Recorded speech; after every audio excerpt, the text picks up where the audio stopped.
پێشمەرگە هەرمەشی خەڵکی کورد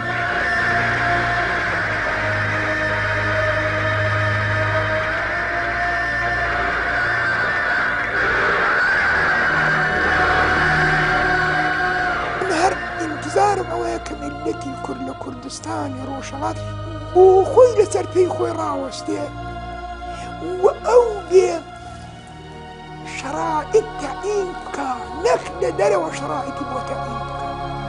ئێمە بە ئومێدی خودای قەتعەن سەر دەکەوین وەلەو پێشی بچێ، ئەمما یەکگرتن و یەککەوتن و نیەت پاکی شەرتی ئەساسیە بۆ سەرکەوتن.